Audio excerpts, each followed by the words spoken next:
शिवराय भावांनो, स्वागत आहे आपल्या डेली अपडेट या यूट्यूब चॅनल. तर मित्रांनो, आपण जे आजच्या व्हिडिओमध्ये बघणार आहोत की महाराष्ट्रामध्ये जे ते काय पुढील काही दिवसामध्ये हवामान अंदाज कसा राहणार आहे.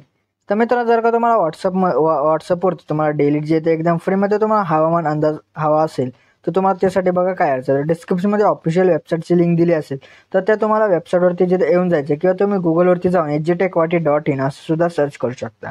तर मित्र, तुम्ही वेबसाईटवरती आल्यानंतर कोणती पोस्ट जी असेल ती तुम्हाला इथं पोस्ट ओपन करायची. ओपन केल्यानंतर तुम्हाला काय करायचं, ती जी पोस्ट असेल ती तुम्हाला अशा प्रकारे खालती स्क्रॉल करायची. त्या स्क्रॉल केल्यानंतर तुम्हाला एक अशा प्रकारचा व्हॉट्सअपचा लोगो मिळून जाईल.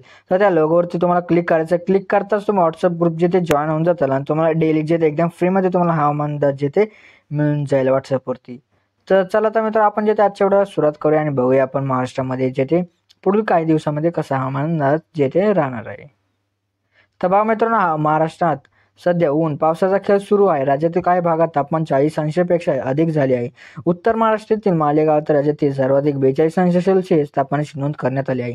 धुळे आणि सोलापूर येथे 40°C एवढ्या तापमानाची नोंद झाली आहे आणि जेऊर आणि बीड या ठिकाणी 41°C पेक्षा अधिक तापमानाची नोंद करण्यात आली आहे. यामुळे या भागांमध्ये प्रचंड उकाडा पाहायला मिळतोय. वाढत्या उकाड्यामुळे नागरिक हैराण झाले आहेत.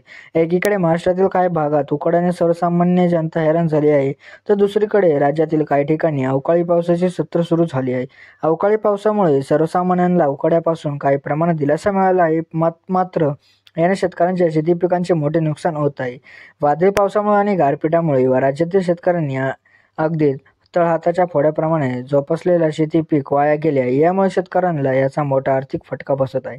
विशेष म्हणजे भारतीय हवामान खात्याने आज देखील राज्यातील अनेक जिल्ह्यांमध्ये पावसाची शक्यता जे ते सांगितले आहे मित्र. तर हवामान खात्याने आज राज्यातील मराठवाडा, विदर्भ, मध्य महाराष्ट्र तथा उत्तर महाराष्ट्रातील काही जिल्ह्यांमध्ये पावसाचा अंदाज दिला आहे. तसंच काही ठिकाणी तुफान गारपिटाचा अंदाज देण्यात आला आहे. काय म्हणत आहे हवामान विभाग ते बघूयात. तर हवामान विभागाने दिलेल्या माहितीनुसार महाराष्ट्रातील जवळपास 21 जिल्ह्यांमध्ये आज वादळी पाऊस आणि काही जिल्ह्यांमध्ये गारपिटाची शक्यता आहे.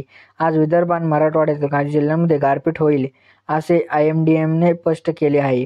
तर विदर्भ विभागातील जे ते चंद्रपूर, गोंदिया, गडचिरोली या जिल्ह्यात वादळी पाऊस, वारा आणि गारपिटाची शक्यता आहे. या पार्श्वभूमीवर या जिल्ह्यांना ऑरेंज अलर्ट जाहीर करण्यात आला आहे. तसेच आज मराठवाड्यातील हिंगोली आणि नांदेड या जिल्ह्यात गारपीट होणार अशी शक्यता असून या पार्श्वभूमीवर या जिल्ह्यांना गारपिटाची येल्लो अलर्ट देण्यात आला आहे. एवढेच नाही तर आज राज्यातील खान्देश विभागातील जळगाव, मध्य महाराष्ट्रातील अहमदनगर, सोलापूर, मराठवाड्यातील छत्रपती संभाजीनगर, जालना, बीड, धाराशिव, लातूर, परभणी आणि विदर्भातील बुलढाणा, अकोला, अमरावती, वाशिम, यवतमाळ, नागपूर, भंडारा जिल्ह्यांमध्ये वादळी पावसाची शक्यता आहे. या पार्श्वभूमीवर या सदर जिल्ह्यांना पावसाचा येल्लो अलर्ट जिथे देण्यात आला आहे. त्यामुळे सदर भागातील शेतकऱ्यांना आपल्या शेती पिकांची विशेष काळजी घ्यावी लागणार आहे. या वादळी पावसामुळे उकाड्याने थोडा दिलासा मिळणार आहे, पण शेतकऱ्यांना मात्र याचा मोठा फटका बसणार आहे. म्हणून हवामान खात्याच्या या अंदाजामुळे शेतकऱ्यांची चिंता जिथे वाढली आहे. तर मित्र, अशा प्रकारे काय हवामान अंदाज जो तो होता मित्रांनो. तर मित्रांनो, भेटूयात आपण नंतरच्या व्हिडिओमध्ये. तोपर्यंत जय हिंद, जय महाराष्ट्र.